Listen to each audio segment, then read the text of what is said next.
What's up, everybody? Welcome to the show. We are going to get inspired, motivated, and driven by today's guest. His name is Shea Hillenbrand. I remember him for torturing my Yankees in the early 2000s as a member of the Red Sox. He's a two-time former Major League Baseball All-Star, since retired, and he has converted over to, real estate investor, real estate agent, speaker, coach, you name it. This guy has done so much, and we're going to focus a lot on some really interesting stuff that you wouldn't have guessed about a guy playing at his level around purpose, identity, and some other things like that. True story. When we were talking, I was driving in a snowstorm in Cleveland. He got me so fired up, I almost slid off the road twice. So I'm excited to have him here. Shea Hillenbrand, welcome, brother. Hey, thank you so much for having me. I'm super honored to be able to share and maybe lighten up some people's lives. Yeah, you absolutely will. You absolutely will. So we know the people are going to remember the name. How do you not remember a Major League Baseball All-Star if you follow the game at all? But how about some of the beginnings? Let's start there. Let's kind of go back, and then we'll kind of skip over to the present. But what's your origin story? Where are you from? Kind of bring us up to your baseball career. Yeah, like you said, I've been a two-time MLB All-Star. I made some really good money playing baseball to 8 figures, and I've been a top performer pretty much my whole life. I've been that type of person to sit out there and just try to achieve as much as I can with whatever I can. Like if we're digging holes in the backyard, I'm going to dig a hole better and nicer, symmetrical than anybody else around me. I don't know if it's something that's just been given to me or something I trained over time, but I love doing that, and I love taking pride in everything that I do. So, but I wasn't always a top performer. I'm sitting on my bed at 14 years old, and my dad walks into my room and he proceeds to tell me, "Hey, son, we're moving, and we're moving out of state." And I was like, "What?" I was stunned, just devastated.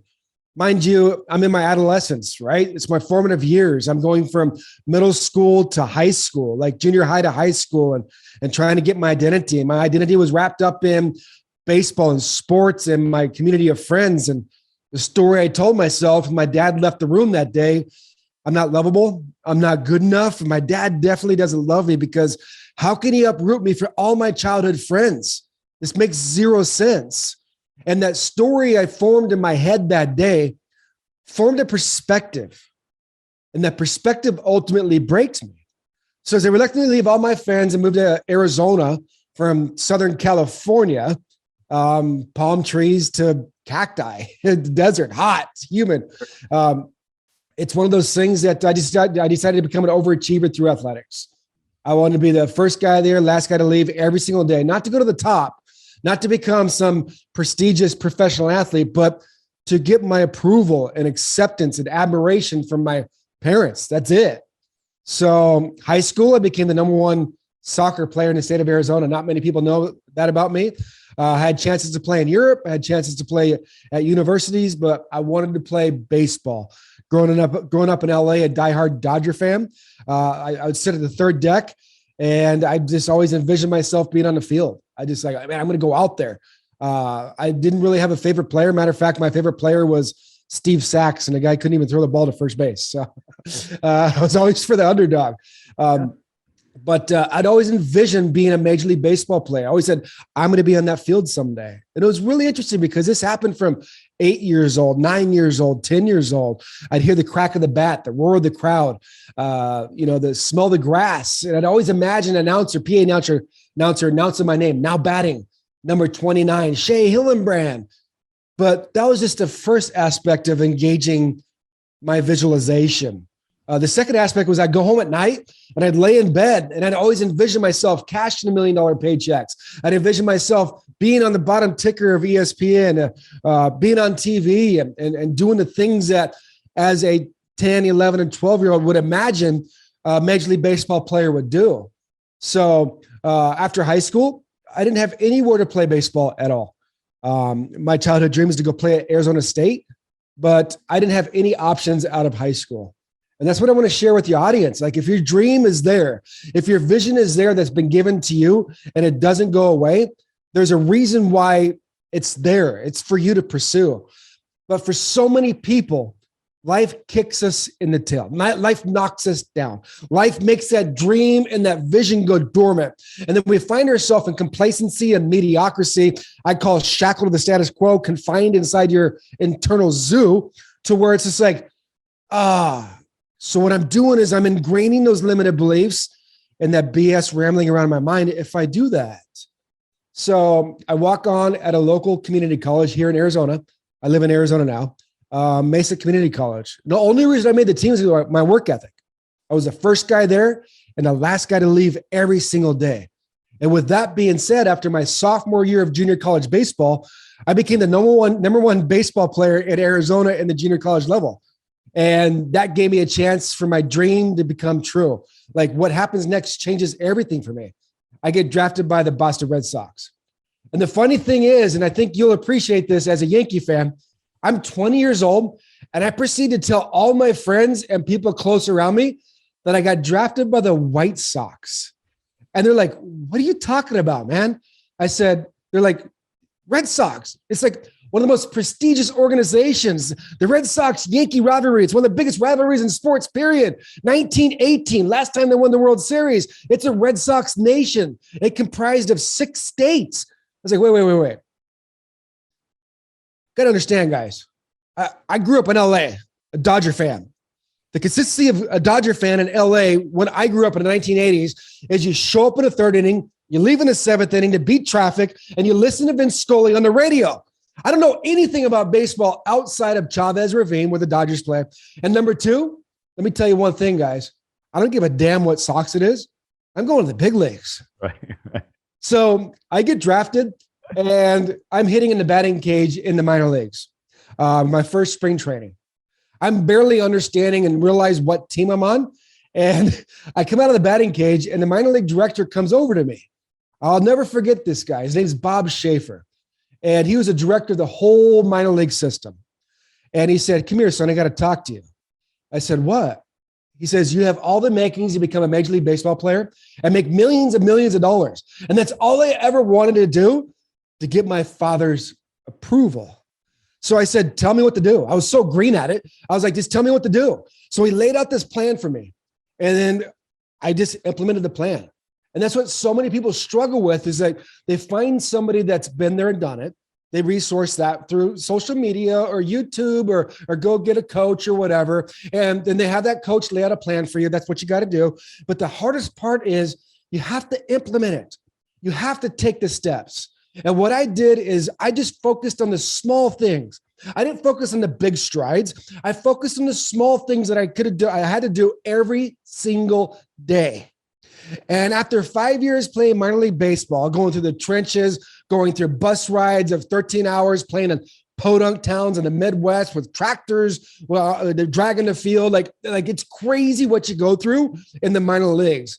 And the reason why they had the minor league system for Major League Baseball is to weed out all the weak-minded players and all the character struggling players, to where once you get to big leagues, you have a solid product that's going to be able to produce on a consistent basis, because it's so hard to hit a flipping baseball.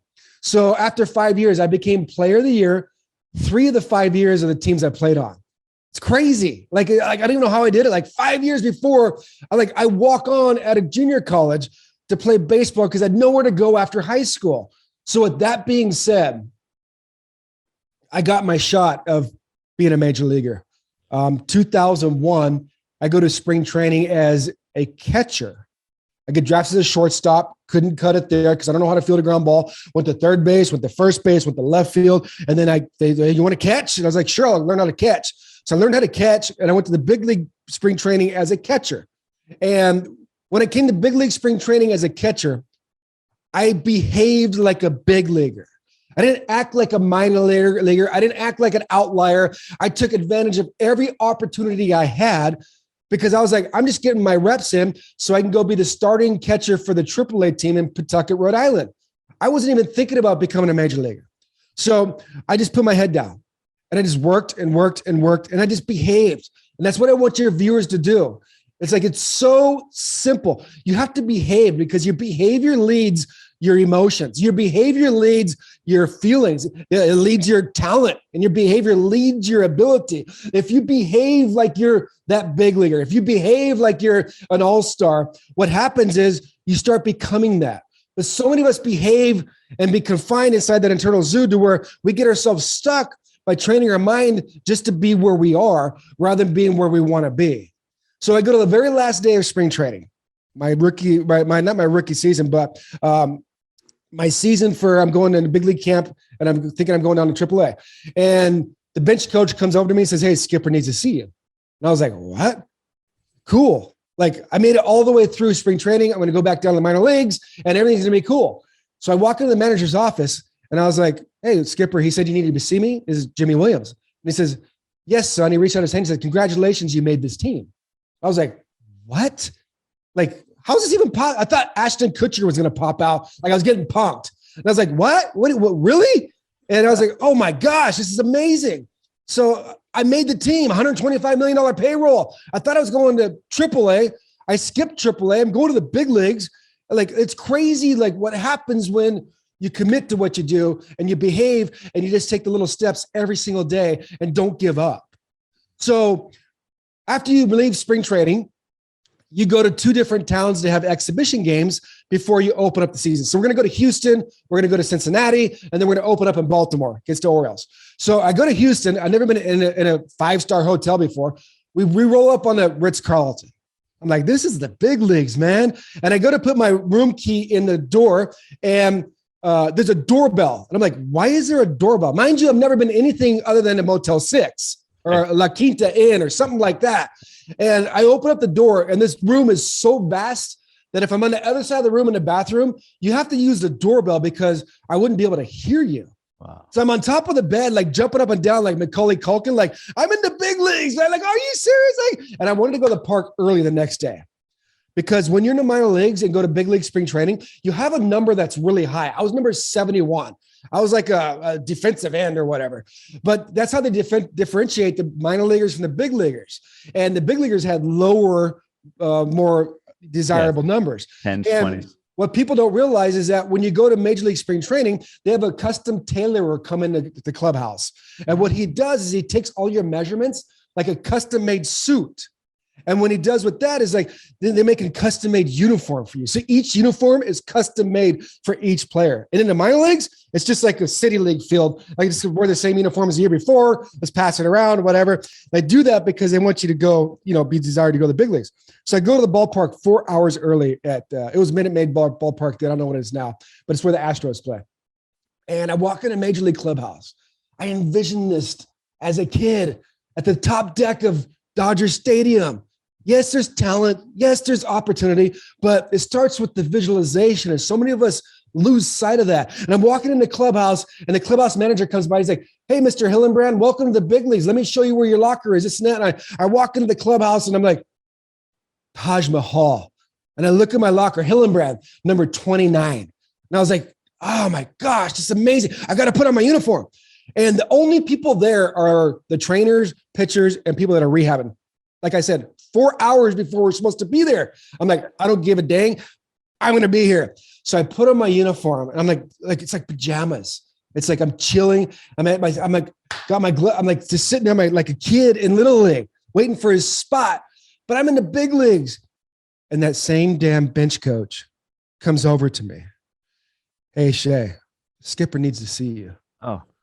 And I jump up and my stomach drops, and I'm like, are you freaking serious, man? Like, he didn't even give me 1 day in the big leagues. He's going to send me down already. Are you serious? This is ridiculous, because I was the last guy to come up and I was the first guy to be expendable, right? So I take that walk of death into the manager's office, and I was like, "Hey, Skip, he says you wanted to see me." And he's like, "Sit down, son." And I sit down on the couch across from the manager's desk, Jimmy Williams. And he says, "I've been thinking about this long and hard, and you're going to be my starting third baseman on opening day." And I was like, "All right, thank you very much. Have a nice day." I ran out of the office. I didn't want to give him a second chance. I'm like, are you serious? I don't even know how to play third base. Like, I'm going to call timeout on a bump play and tell Nomar Garcia-Parra, like, "Hey, you got to do this." And then walk over to Pedro Martinez and say, "Hey, Pedro, you got to get," like, really? Like, it's all in how you behave. Like so many things will happen if you understand how to behave and set the goals and go out there and achieve them and just put your head down regardless of what anybody says.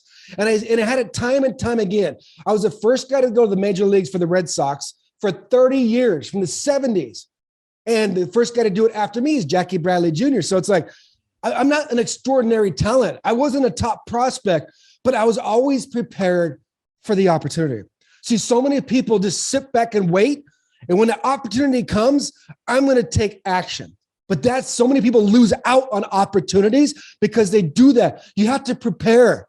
You have to prepare for that opportunity day and night and have that vision so close and that dream so close to your heart that when that opportunity arises, you're ready to pounce on it like a tiger in the weeds getting ready to jump on an antelope. Like, I'm just doing it. So here I am on opening day, 2001. I'm starting third baseman. I'm on the field. I thought I was going to AAA. I was just in AA in the muck of all the minor league stuff. And they're playing a national anthem. And I have tears coming down my face. I'm here. Oh my gosh, I'm living it. But I have pain. See, the pain I had inside myself was from that story that I told myself at 14 years old. My dad left the room, and that perspective from that story was formed a deep pain inside of me. I'm not lovable. I'm not good enough, and my dad doesn't love me. So over the next 7 years of my life, major league career, I had highlight after highlight after highlight. Sorry to say this, but I was the first guy to hit a game-winning home run off Mariano Rivera at Fenway Park, first Red Sox player. I was two-time All-Star. I hit 3 home runs in 3 consecutive innings in 1 game. I played in a perfect game at first base in Atlanta behind Randy Johnson. I played in 2 other no-hitters, and I did so many things that are going through my mind right now on a Major League Baseball field. Here I am.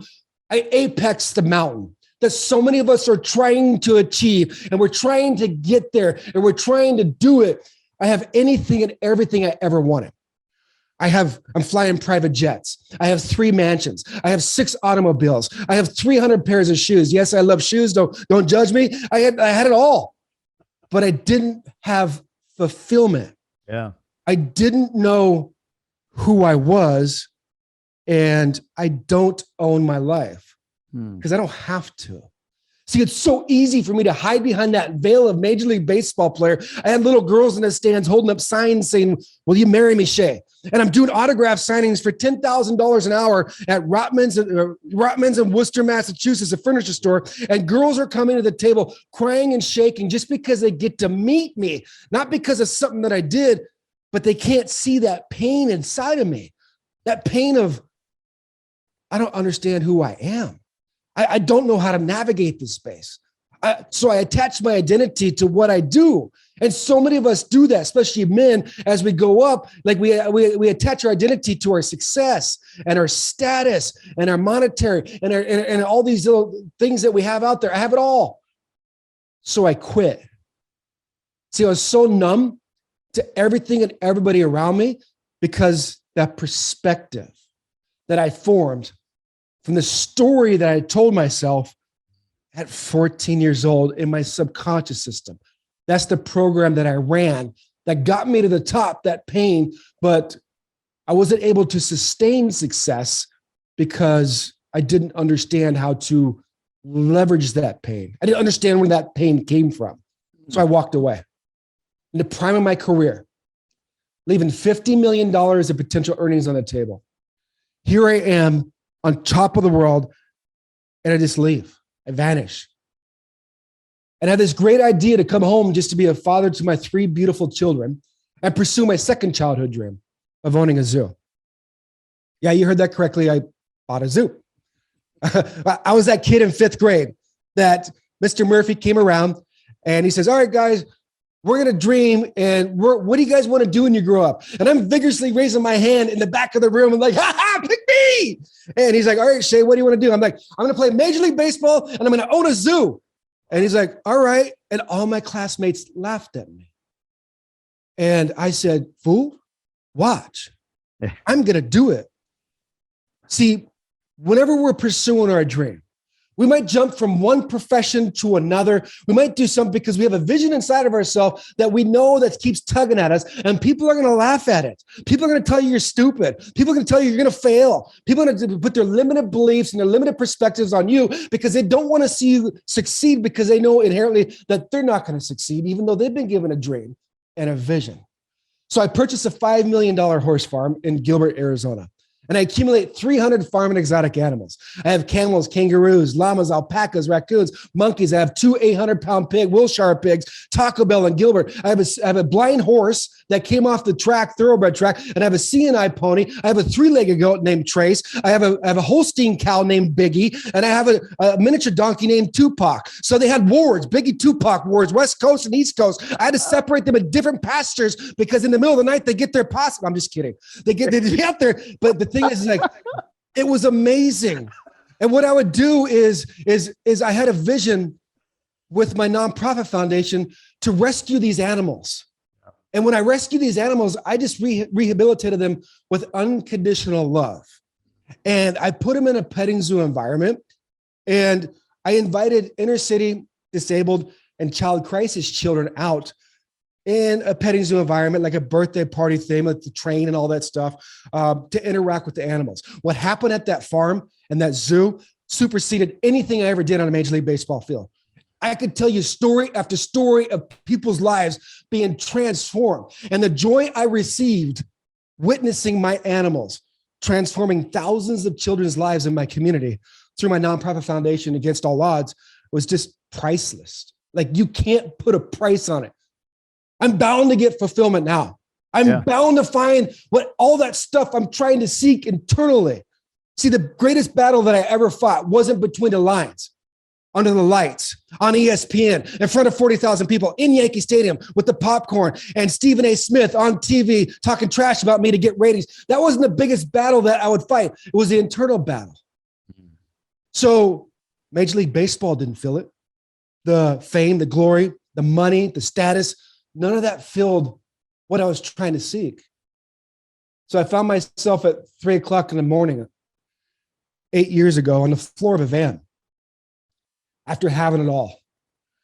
This van is parked outside my ex-wife's house with my 3 beautiful children at arm's distance away. Mind you, I quit baseball because of my 3 beautiful children, the children that I just wanted to aspire to be a father to, like so many other men out there. I loved my children so dearly. I'm on the floor of this van, motionless, and after overdosing on drugs and alcohol, the soul's leaving the top of my head, and I'm clinging on to my last breath. I was trying to run, numb, and flee from that pain, from that perspective. I wasn't an alcoholic, and I wasn't a drug addict, but I couldn't manage that pain anymore. I would wake up in sleepless nights, pondering my purpose. I would have empty encounters with my wife and my children, and I just wanted life to, I just don't know what to do. Is this what life's all about? And as I'm laying there, nothing but negative thoughts going through my mind. You're a failure. You're a loser. Everything everybody said about you on TV, on the news, on social media, you're the cancer of the team. You lost everything. You're a loser. See, everybody that tried to beat me up on a Major League Baseball field, you couldn't even compare to how much I beat myself up every single night I went to bed because I didn't want to be that way. But the pain inside myself was a crying, hurt, scared little boy that was trying to scream for help, but I couldn't because I have ego. I have pride. I'm treated like a god. I can't show that. That's a weakness. What would your parents think if you left the world today, Shea? What kind of dad would do this to his kids? Are you serious? My answer to that was, I don't know. I'm nothing if I don't have baseball. So I just let go. I don't know if I died or if I fell asleep. I was there by myself, with nobody around.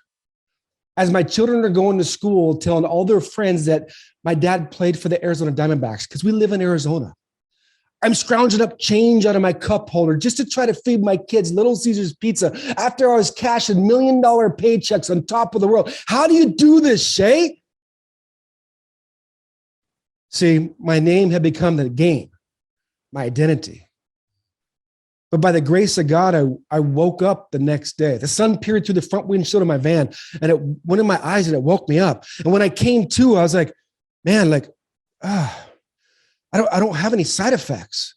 See, the concoction of pills and alcohol I consumed the night before, I should have either been in the hospital or dead. Like I was just trying to numb that pain. I was just trying to escape my current reality because I wasn't equipped to navigate that space. Man, put me in a major league stadium right now at 46 years old. I can crush a major league fastball, but I don't know who I am at that time. And I came to, and I like, it was like an aha moment. I didn't have any headache or side effects or nausea or nothing. And I was forced with two main decisions. So many times with us as men, we get forced to a point where we have to make two main decisions. And those two main decisions that all of us have to make is we have to take back control and we have to own our life. I never had to do that on top of the world because I hid behind the veil of celebrity athlete. And so many celebrity successful people do the same thing. So all that stuff that you see us achieving doesn't mean anything because there's no fulfillment on the inside. So I just started gaining momentum. I knew I had to get into momentum ASAP. Like I had to stack little wins on top of each other and just keep going every day. And I had to commit to it. I committed to myself. I said, I got to commit to designing a new life, which I refer now to as the All-Star life. Designing the All-Star life, which is, how do you want to play this game? See, you can rewire those pathways in your brain. You could actually design the life that you want. You just have to understand that it's possible and you have to put in the work. So whatever you're trying to achieve, you have to understand that vision first, but what are you willing to do to achieve that? And I'm willing to sell my soul. I'm willing to die for this because I was like, I had it all. I drive around like so many days, like wondering what the purpose of life is. I did it. I was in 5th grade. I did the American dream, not once, 2 dreams. I did it, but it's not where it's at. So once I got momentum, I really realized it's like, man, I gotta stand on guard in my mind. I gotta understand like, what am I saying to myself? See, once I became aware of what I was saying to myself, the most important conversation you'll ever have in your life is a conversation you have with yourself. And that conversation you have with yourself is the foundation of who you are. And I'm saying, I'm not lovable. I'm not good enough. I'm a piece of crap. I always fail. I can't do this. What am I doing? I'm creating a program in my mind. It's like self-destruction. And that's what so many of us men do. You don't have to be a Major League Baseball player, celebrity. We all go through it. So I stood on guard to my mind. And it's like, oh, wow, dude, like I got to be careful of like negative thoughts and turn those negative thoughts into neutral thoughts and really utilize the techniques and tips I use to crush home runs on a Major League Baseball stadium. I had to implement that into my personal life. And then I understood like, man, I had to make a hard, cold look in the mirror and say, what do you believe to be true about yourself, Shea? What do you believe? What are your values? Because that's the foundation of your behavior and your identity and your programming is what you believe is true about yourself. And I discovered that the most powerful force in human nature is for us to stay congruent and stay in line to what we believe to be true about ourselves. It doesn't matter what anybody else says. It doesn't matter what you do. You have to go to the core of who you are. Like, what do I truly believe? I believe that I'm a hurt little boy, and I had these stories that are rambling around in my mind, and these stories were the foundation of my identity, of who I was. So I had to reverse engineer it and peel back the layers of the onion and really go deep and say, what was this? And I was like, oh my gosh, it's the story I told myself as a kid with interactions with my father. And what I realized through this journey is that the stories that I was telling myself were 100% incorrect. My father moved us from California to Arizona to give me a chance to play Major League Baseball, but he didn't know how to communicate that because he was fighting a generational curse with his father and his mother. And the stuff that my father went through with his father and mother was so far greater than whatever I went to, but it doesn't matter. See, it doesn't take, I didn't get molested or I didn't get in a car accident. My parents were alcoholics. My story is not that. But you understand is your story is the baseline of your truth. And you operate off of your truth. And from that truth, we make excuses and we use our current situation to validate where we are to keep us stuck.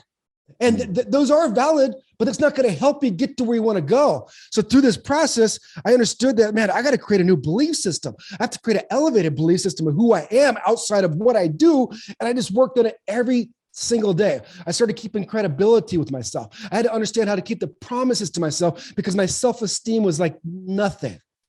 I remember hitting a game-winning or go-ahead home run off Mike Mussina in Yankee Stadium as a Red Sox player, 42,000 in the stands. I mean, I wish I didn't do it because I hated who I was. So you guys as fans, it's like, oh my gosh, it's like, even that. I'm rounding the bases and the whole energy of the stadium just collapses. And like I could perform in Yankee Stadium. That's like the biggest stage in baseball. I could perform there because I put all my eggs in one basket as a performer and nothing in the basket as a person. I left nothing in the basket to work on me as a person. So I'm going, crossing home plate. I'm going back to the dugout and I hear somebody in the stand say, a Yankee fan, Hillenbrand, I still taste your mom's from last night. And I was like, okay, whatever. Like, we hear everything you guys say, right? Well, we learn to block it out. So I'm on ESPN. I just did a great game against Mike Mussina. We win the game. I go out to a 5-star restaurant in New York. Yeah. Entourage, $4,000 meal. Boom. See, I could step to the plate in Yankee Stadium, but I couldn't step to the plate at the dinner table. What does that mean? I was so scared to get up out of the dinner table to walk across the restaurant to use the restroom. I'd almost pee my pants every single meal. And that's because I had no esteem or no self-worth as a person. And when you go to the stadium, we have all the coaches. We have a throwing coach, fielding coach, hitting coach, strength coach, mental coach. We have a chef, we have a masseuse, we have trainers, we have an orthopedic surgeon, everything that you want. But when I left the stadium each and every night, I didn't have anybody. Didn't have a mentor, didn't have a coach, because I didn't trust anybody. Because you don't understand what I'm going through because I'm a major leaguer. And if you're empty inside and you try to fill that void, what happens is with your identity of who you are and where you're operating from an external world, you're operating to fill to bridge that gap. You're operating with ego. So your ego has to fill that gap in order for you to perform and produce. But ego stands for edging God out. And when I operated off of ego, I missed out on the biggest opportunity I ever had on top of the world as a Major League Baseball player. And the opportunity that I had on top of the world was to use that platform to impact and inspire other people, to give them a chance to maybe think about changing their life, because we're all fighting the challenges and the battles on our own. And through that process of everything I just told you, I discovered what I build off now is the MLB mindset formula. And that's what I teach people now is momentum, language, and belief. You got to get into momentum because life's about momentum. And if you get into momentum, you'll get rewarded. I don't know. It's a universal principle. You will get rewarded. The way I was rewarded, I had strategic people come into my life to provide me direction and accountability and show me as a guide on a new map to say, okay, just do this and do this and do this. And I just did it. And then leveraging a language, you have to understand how to leverage that language yourself and be on guard of your mind because the weeds will come in automatically. The negativity will always be there. Our society is going to continue to program us with negativity. So we got to keep being on guard of our mind to put the good in our mind to override that and not go from like a negative to a positive, but go from a negative to neutral thinking. What can I do? What's the next step I could do to debunk the emotional feeling I have right now of wanting to give up? And then your belief system is the most important thing. Your programming is what I call it. It is exactly what you do. You can do whatever you want, but if you don't rewrite that program, you'll never get to achieve what I talk about is fulfillment, peace, happiness, living on purpose. I discovered gifts and talents that I never knew I had. And then the biggest thing is I found my smile. See, I always smiled with fans every time I took a picture. You'll never see a picture of me on the internet anywhere. Google me. I have some garbage on me on the internet. Fight with John McGibbons in the clubhouse. I called Theo Epstein a bad name on the radio. I did all these things, but you'll never see me ever trying to, I did not smile because I never knew what a fan was going through when he came or she came and had an interaction with me. I didn't know if they're one breath away from giving up. I didn't know if they're one breath away, whatever. And I always made sure I smiled. But the whole thing through Major League Baseball, buying the zoo, helping kids, helping animals, serving everybody else, I was always searching for my smile. And I found my smile. I found gifts and talents, and I found my voice. I never had a voice when I played Major League Baseball. Did your father have any idea at any point about any of this? I don't know if he passed sooner or whatever, but like this, to your point, like it sounded like the way I heard. I mean, wow. I just had like an Eric Thomas speech come at me. That was unbelievable. That's funny because they call me Wet, the White ET, baby, Wet. White ET, that's it. but the whole time I'm thinking like, all right, this is because of a conversation your dad sat you down and you created a story from that. And I can think of something similar, but like not quite as dramatic as far as like what it set off. But I do know that there's a story in my life that I could relate back to as to why others' judgment matters to me. I can think of the time it happened. Innocent. It wasn't something my mother or father did on purpose, but it just was, right? Does your father have any idea to this day, or I don't know if he's still alive, that conversation, that move created this pain that launched all of your life up until that point? Has that conversation ever been had or no? When I met my wife shortly after that night in the van, she made me reconnect with my father and my mother. I cut my parents out of my whole career, and I have to live with that. And sat my father down and shared my story with him, and he started crying. And he said, "We've been trying to tell you this your whole life, Shea, but your mom said just to let you go and you'll figure it out on your own." And my father passed 4 years ago. And I was there. He donated his body to science. And my mom called me in the middle of the night, and I sat with her.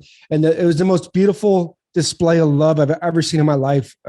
She was married to him for 52 years, and it wasn't an easy marriage for her.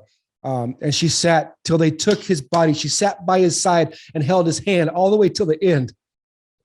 And I never got to see that because the perspective I formed didn't allow me to see that.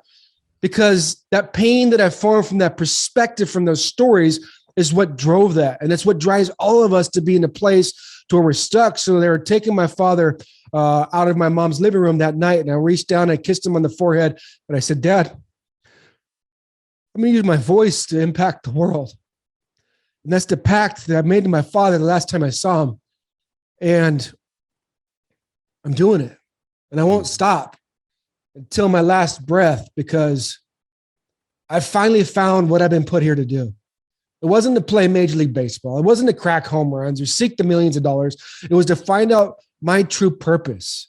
And unfortunately for me, it took me to go through traumatic turmoil, because there's two options to be humbled, right? Either life will humble you, or you choose to humble yourself and learn from people that have been humbled by life, so you don't let life take you to that point of being one breath away.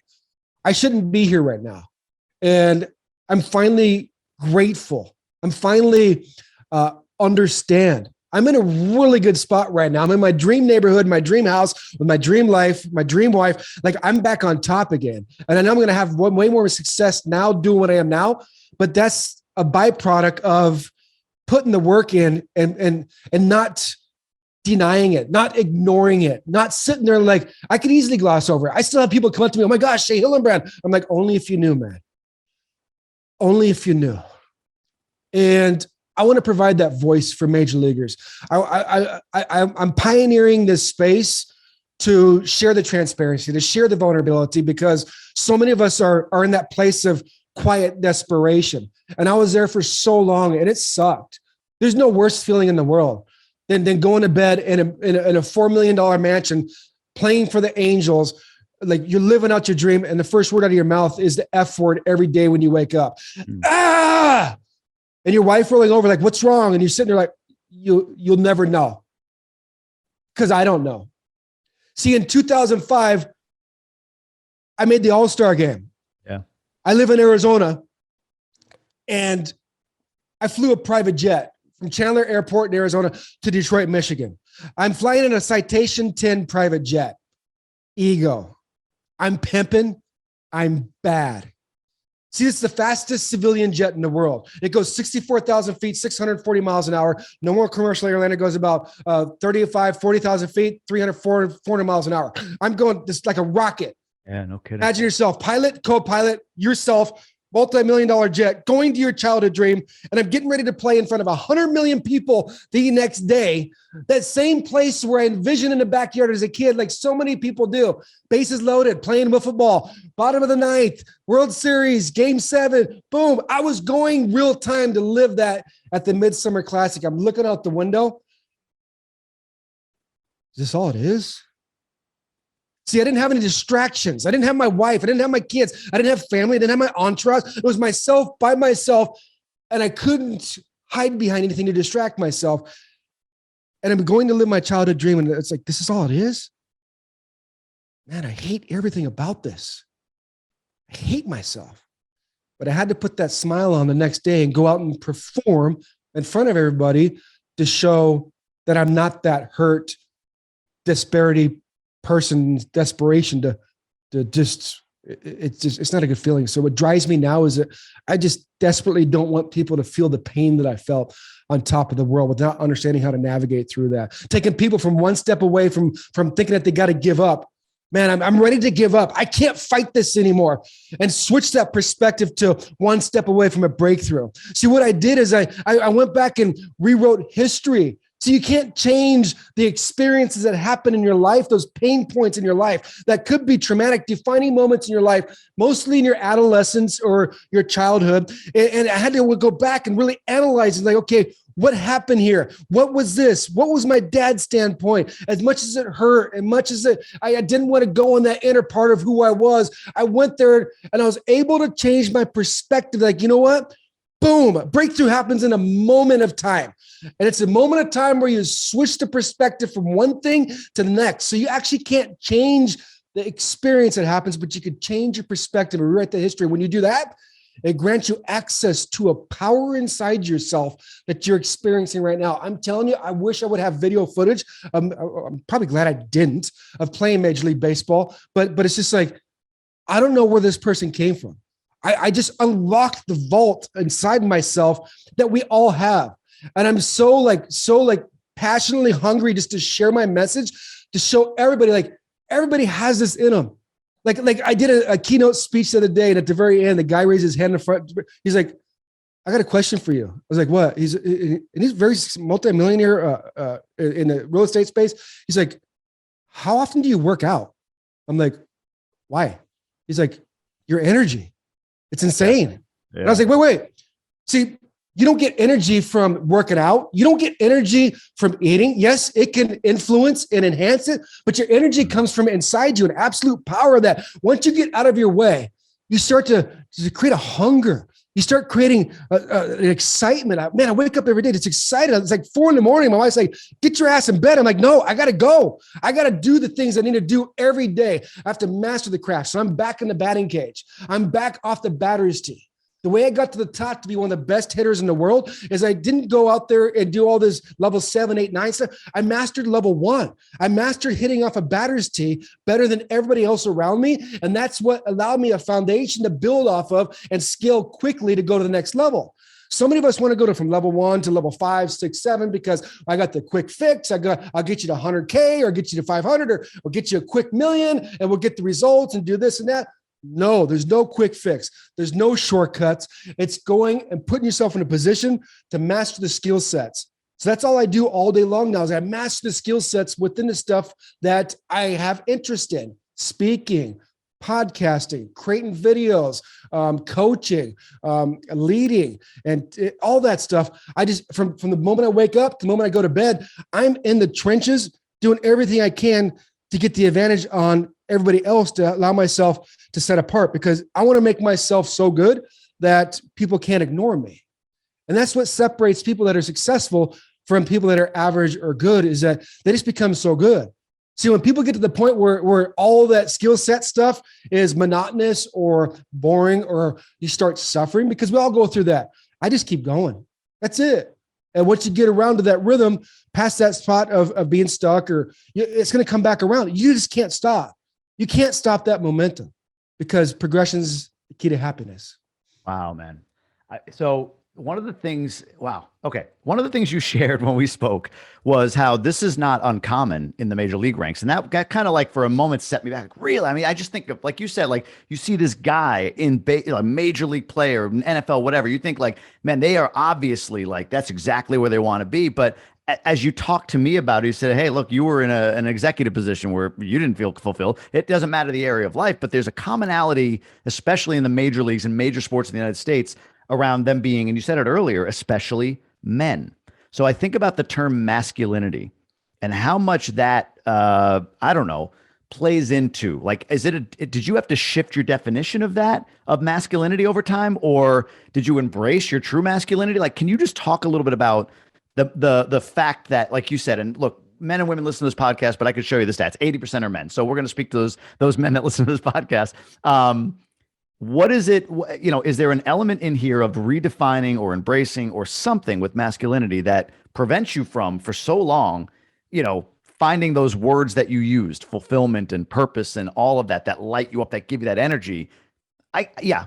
Can you speak on that? I don't know if you have any thoughts on that, or if I haven't really defined a question there. No. I get exactly what you're talking about. I never really been asked that question of masculinity. And to quite be honest with you, I don't relate to that masculinity. What my correlation to masculinity is, and I think that might be valid for an answer for what you're trying to the question is ego. Say ego. Like so many of us get ego. And like I said, the ego is like tries to fill that void from the internal emptiness of what you have to the success you're trying to achieve. I love that. So I call it the 5 Ps, right? We all have pain points and pressure points in our life. The first P. There's pain points and pressure points in our life. As a husband right now, I have 5 kids. I have a wife. I'm living a lifestyle that I got to support. I have pressure to produce and I got to provide. I have to protect. And that's just like an internal being of who I am, that if I don't do that, I have an internal struggle with myself and my identity. Like, come on, dude, like you need to be doing this. That's what I defined as a true core value of who I am. So with these pain points and these pressure points in our life, 100% of the time, like I shared with you earlier with my story, we form a perspective. See, your power is locked up in that perspective. So if we form a perspective to a pain point or a pressure point in our life that's kind of a negative perspective, what happens, what we do is we do 3 things. We run, numb, and flee from that pain. We don't want to try to escape. We go have success. We go have status. We go gain profit. So the second P is perspective. The 5th P is profit. So what happens is we get these pain points and these pressure points in our life, and we say that, hey, if we just go get profit, if we just go get status, if we just go buy this, if we go have this house or this vacation, if we go have success, that will alleviate all the pain and pressure in my life. That couldn't be further from the truth. So those are the bookends, and you miss the meat of the method. See, you have pain point and then you have profit on the end. The 3 in the middle are perspective, power, and purpose. So if I understand, change my perspective to those pain points and pressure points in my life, that either grants me access or denies me access to this power that you're seeing right now. I was the biggest a-hole in the clubhouse. You're like, get this guy out of here. He is a DICK. We don't want him around. He's a cancer. Trade. This guy can play, but he's angry. That's a perspective I formed from the pain points and pressure points in my life. I blocked all access to the power that I have. I should have been $100 million player, but I made 20 million. I don't care about the numbers. I'm thinking about, I achieved 1/5 of my perspective or my performance, my potential, 1/5. And I was rocking it. So I was like obsessed when I left the game. Like, why did that Shea Hillenbrand reach 1/5? And this is what I came up with, is these 5 Ps. So if you change that perspective to your pain points, you access the power inside yourself, you get liberation, you get empowerment, you get gifts and talents. I never knew I had this in me ever. If you told me 10 years ago I'd be doing this, I'd be like, dude, you're out of your mind. You're crazy. I ain't doing this. I'm going to go right off in the sunset, my 15,000 square foot house. I'm going to sit in my rocking porch with my 15 acres and my animals. I don't want to see anybody. I don't like anybody. I don't like any of you guys. I don't want to see any of you guys because I didn't like myself. So since I granted myself access to this power, now you get creative. You get out of your own way, get creative. And when you get creative, you're able to try to figure out and align yourself with your purpose. And if you find yourself in line with your purpose, the profit can't not come. If you pursue something that you're supposed to be doing that excites you, that interests you, that there's substance to it, like you'll get so good at it that the profit can't not come. The money can't not come. It will come. That's just how life works. But so many of us go like, I got to get an executive job. I got to go get, because I got my degree in this. I got to go make 150, 250, whatever $1,000 to prove to my parents, to prove to my spouse, to prove to my friends, all my stat, all that stuff. And we have it all backwards. It's all on the inside of us. Wow. No, that means I don't know if we talked about this, but I share that my breakdown, if you will, in that same thing, pursuing the job, moving me from here to here to here, and then eventually landing in Michigan. That year was a massive breakdown for me. Just not sleeping, nothing. And I love the use of the phrase ego. Not so much masculinity to be ego, but that's what I would say is that my ego and my authentic inner self, if you will, were battling for years and years, but the ego always won, always won. And the moment I took the ego's move, which was get the biggest job you can get, make the most money you can get, despite the fact it wasn't in my gift, it wasn't something that I really truly loved. My authentic self was like, "Hey, ego, now what? Look at the guy. He's miserable. You've screwed this completely up for us. So it's my turn to take over." But the ego doesn't go away softly, right? So they battle it out inside of me. I'm awake. For you, it manifested in being on the floor of a van, arms reached from your children, and one breath away from your life being gone, right? That's what that epic battle created for you. And it happens. It happens in all of us. How do you manage the next time, or will there be a next time? Like, I feel like these things come up, our identity shift, everything else. How do you manage the next time, or do you have the tools and equipment? I'm just kind of curious because I have that fear in me. Like, hey, I'm feeling good right now, and I love the 5 Ps, man. I love the 5 Ps. Profit at the bottom, and when you're doing it in your power, on purpose, you're going to make the money. I completely resonate with that. But I also fear for me, and maybe others out there haven't had that first experience yet, that there's going to be another identity shift. And whatever this ego is inside of me right now, I don't even realize how big it is. It's going to be, killing some authenticity in me when I go to shift identity, because this is who I am now. And now I got to go be something else. How do you battle that? How do you ground yourself? Or I don't know, maybe I haven't thought that far ahead, but I mean, what are some of the tools that you feel are necessary that you have in place, or that you feel are in place now, where you can overcome the next identity crisis? It's a great question. I've never been asked that, but I think I have an answer for you. I'm sorry about I'm going like this. I love it. I'm training you for a new question. I'm giving you. No, I love it. I love it. So you guys know this is like off the cuff too. So I'm not just BSing everybody with the script or whatever. It's just when you go through these failures, it's how you communicate to yourself, right? So I would go from one extreme to the next. I would ride the biggest roller coaster ride in the world every single day internally with myself, because it's an up and it's a down, it's a cycle, it's negativity, it's positivity, it's I need love and connection, I need significance, I need all this stuff. Now it's like, okay, I do the daily work that I need to do on a daily basis to fill myself up. So I get in a batting cage every single day, because Oprah says it best: you're in charge of filling yourself up and keeping yourself full. So if you understand that once we have a failure, once you have a setback, it's going to send an emotional reaction. That's just not how we're biologically wired. And that biological wiring of that emotional reaction is going to send a chemical through our body. And it just takes 90 seconds for that chemical to dissipate and go on. So what does that mean? Once we get in that cycle of we have a failure setback, and then we have an emotional reaction that's negative, and then we have a chemical release, instantly we have another thought that really keeps us on that cycle of going over and over and over again. We don't allow ourselves to ride that wave out and let that chemical dissipate through our body. There's going to be ups and downs. You're going to be up, you're going to be down. That's just the nature of life. You're not going to keep on this trajectory of just going up, up. It's not going to be that way. There's going to be ups, there's going to be down. How do you navigate that self? Keep true to who you are. Don't attach yourself to what you do or external circumstances. I can't control what my wife's going to do. I can't control what my 5 kids are going to do. I can't control what my business partners are going to do or whatever, but I can control myself. So once I have that chemical reaction, 90 seconds, so many people are 90 seconds away from a breakthrough in their life and accomplishing their dream, but it's been 15, 20, 25 years because they keep getting in their own way and allow that to spin out of control, which I call, they don't know how to control the suck. It's not embrace the suck. I don't want to embrace the suck. I want to control this shit. How do I do it? When I have this stuff go through, I have to go from negative thinking to neutral thinking. Take a step back. Take a step back of awareness and analyze it from back here. Okay, I'm just going to take a second.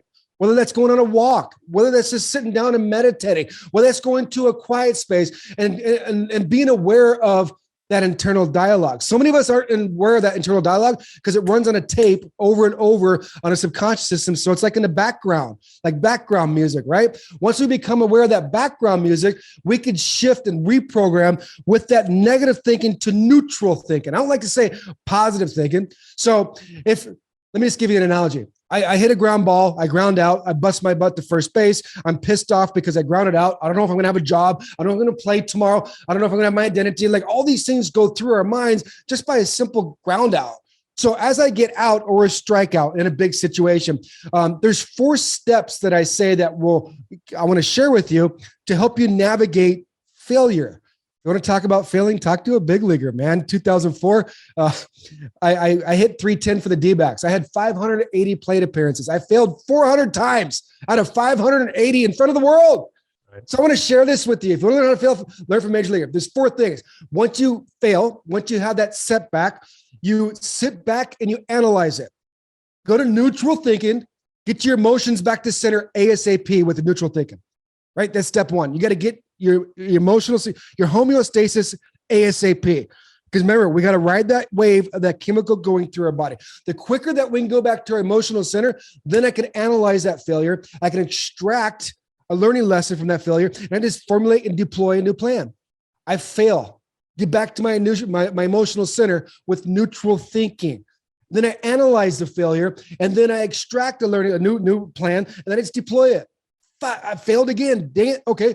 Emotional center, breathing, thinking differently, understanding that okay, what could I do next? Like for me to analyze if I'm getting out on a Major League Baseball field during a bat, the first thing I do is like, okay, did I swing in a strike? I'm analyzing the failure. Was I on time? Where was my focus? Was I relaxed? Was my timing there? Those are 5 things I can go to right away to analyze that.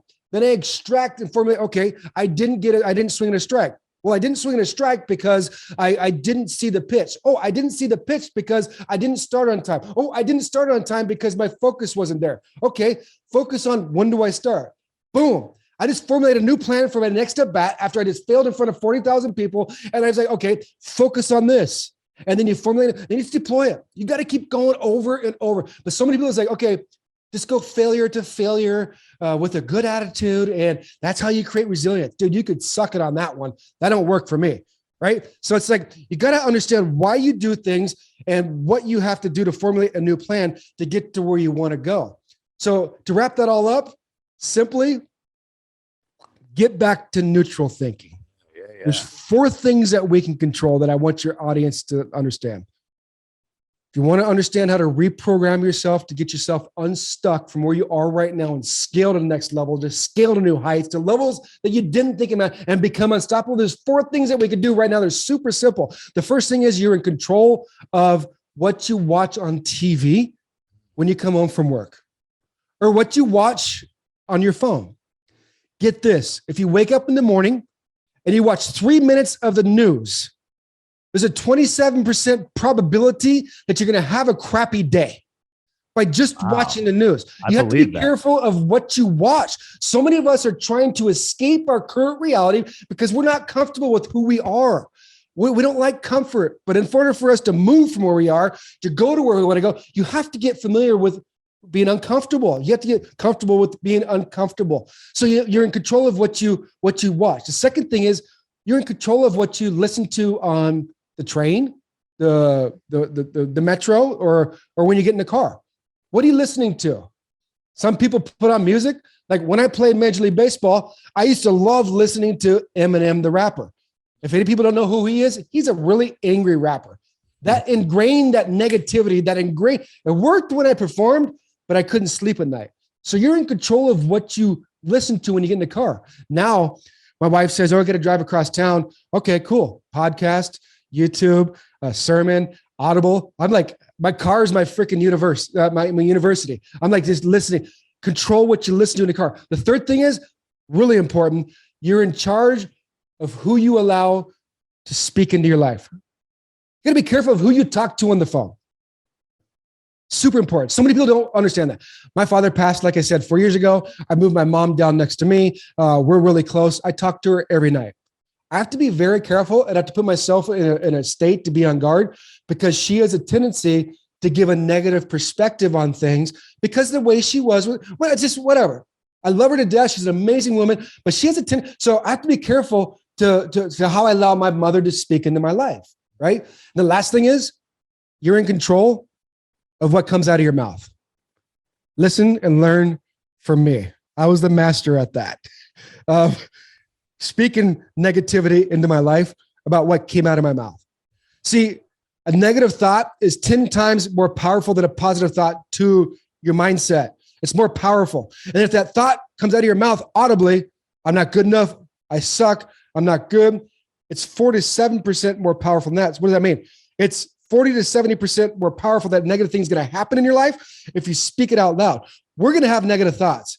If we have negative thoughts, we got to switch those to neutral thinking and then understand we got to be just tame the tongue. The Bible says it, right? Tame the tongue. I've learned how to do that now. And I'm telling you, it makes a world of difference in my life with how I exert my energy, how I operate on a daily basis is you just got to be careful of what comes out of your mouth. So at the end of the day, don't say stupid crap. Amazing, man. You know, it's funny. When researching this interview and Googling and searching or whatever, it's amazing. I saw exactly what you said on like fan blogs and stuff like that. Shea Hillenbrand, yeah, tough guy to deal with in the clubhouse, trade, but always gracious with fans. Never saw the guy do anything but smile. I mean, I could find the article and send it to you. That makes me feel good, man. Well, but what was interesting in that regard, like as I watch you today and not having known you then and just getting to know you a bit now, as I watch you today and this energy you bring to it and everything, and knowing what your story was from that conversation where you almost ran me off the road in Cleveland, like when I read the article, I thought, well, yeah, the identity piece, I know that about you now, or I knew that about you prior to this interview, and more people will know as you do more and more of these interviews, right? So knowing that about you and then watching a guy being able to take the kinds of questions that I'm asking, not that they're like the most amazing questions, but like you said, like these aren't questions you get asked every day, but you're so on purpose and in your power that your ability to take that information or take that input and create value like you just did with the steps you gave, with the 5 Ps. I mean, everything is really inspiring. So I wanted to honor you on that. Awesome, first and foremost. It's Thank amazing. You. No, of course. And what I love about this last piece is, and this, you kind of know it, right? Like, all right, yeah, if you listen to negative things, maybe negative outcomes for you or whatever. But I mean, it's such a clear, obvious thing when you think about it. When you watch the news, 27%. I'm actually surprised not a bigger percentage of a chance 3 minutes. Of a bad day. That's just 3 minutes. 3 minutes. Okay, I gotcha. Every minute goes up 10 points. But that's crazy. Think about it. Like just 3 minutes of like that's like that. You know, it's that like, bad though. Every time if I Google something about something, I don't. Oh, I heard something about this in the news. It does, man. You go down a rabbit hole and you're like, God, I don't feel good about me right now. But when you put cruddy food in your body, after a while, it'll have an impact. Your body won't respond the way you want it to. It won't look and feel the way you want it to. So yeah, why do we pack our brains with a lot of stuff, right? So you're absolutely right. Like who you speak into your life, what you listen to, what you watch on TV, and then at the end of that all is what comes out of your mouth. I think that's incredible. I love that outline. It's a very simple, tactical thing. I want to ask you this question. Then I want to know what you're up to next, and we can learn more about how people can find out more and maybe work with you in the future. State your purpose for me, if you don't mind. I'm interested in this personally. Like when you say you're on purpose, what do you say your purpose is in the world? Using my voice to impact the world. It's it. How confident? I've asked this of a few people recently. It's becoming like a theme on this podcast, I feel like. But when did you become confident in that? At what point in time did you become confident in saying that without feeling like it sounds goofy, they're going to judge me or whatever? Like, or are you confident in it? God, I love your questions, man. Let me tell you this. If you want to talk spiritually or biblically, they like you have to surrender. You have to surrender to a higher power or whatever. But sure. What I discovered through that process of everything I ever experienced, and spirituality is not religion, so I'm not here to debate that, but I believe there is a higher power. And what it is like you have to be strong enough to surrender. So when I surrendered to understanding that, dude, you're here, just walk through the door and smile. I never know what anybody's ever going to ask me on this podcast or any podcast that I do. And I always tell every single person, like you asked at the beginning, like what's off limits?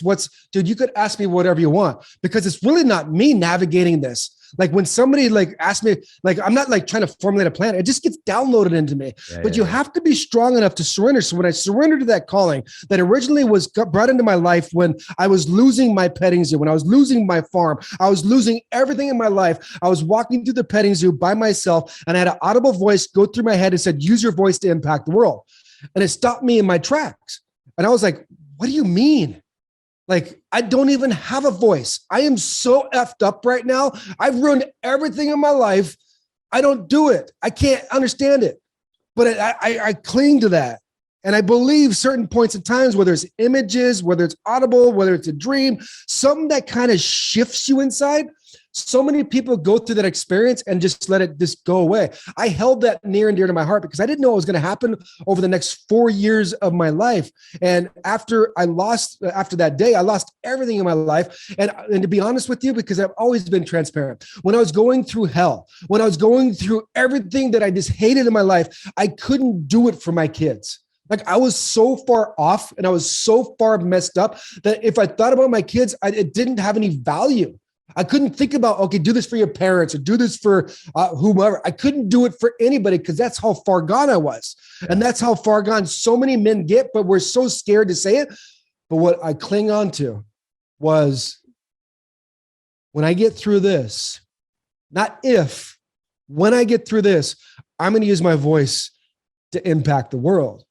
And that was like a 7-year journey that I went on with saying that, right? Like you said it perfectly. When people ask me, oh, I want to use my voice. Oh, I refer to my voice as your purpose and mission and all that stuff. I'm trying to like justify it to make it right, right. I'm like, I don't give a crap what you say. I am using my voice. The white ET. I'm using my voice to impact the world. I don't care what you say, man. And I'm doing it right now. But until I surrendered, until I had enough strength to say, you know what? I don't have to cling on to this last part. I don't have to do this last thing over here. I don't have to try to save this part of me to try to prove to my wife or try to prove to my kids. No, I have the goosebumps right now. That's why I wore a jacket, because you can't see my goosebumps. like when I surrendered and said, dude, when I said, just use me, just wherever you want me to go, however you want me to do it, I'm going to walk through that door. See, when I was playing Major League Baseball, when I walked into a room, it was like, hey, look at me, Mariano, me, home run, 2-time All-Star. Bro, did you know I used to fly private jets? 20 million. I did this. You know what? Carmen Electra wore my jersey, throwing out the first pitch. Yep, she had it for me after Dennis Rodman, all this stuff. I would do that. Like, I wouldn't say it out loud, but I'd say it in my head to try to prove my worthiness. Yeah. So now I shifted that to where I've worked on myself so much, and I've extracted techniques like for like an 8-year plan that I've done. I just did this deep dive, and I've formulated a plan to help other people out of that are like the main points to be able to make instant impact in people's lives. And when I walk through a door and into a room now, it's like all I'm trying to do is shift the energy in the room, like just like when they feel your presence. And I couldn't do that until I found my smile.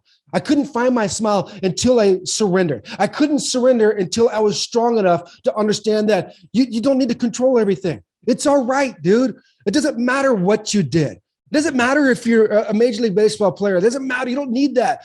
Squash the ego. Get rid of the ego, Shea. I do it every single day. The number one thing you can do to squash your ego is to serve. You got to serve other people with purity of who you are. Just serve other people. You know how you serve somebody right now? Open up a damn door for somebody and just smile. How are you doing? That's it. Once you do that, that will squash your ego. You got to get into flow in order to serve other people. What do we need to do on a daily basis to get into flow? I go out to the mountain and trail run with my dogs, 5 miles. I'm out there with nature. I'm filling up my mind and spirit and getting the physical workout. I love being with my dogs. I love being with my wife. What do we do on a daily basis? That's what we have to define for ourselves, is what do we do to get ourselves into flow? And what do we do when we get into flow? We have to serve other people. When we serve other people, you automatically squash that ego.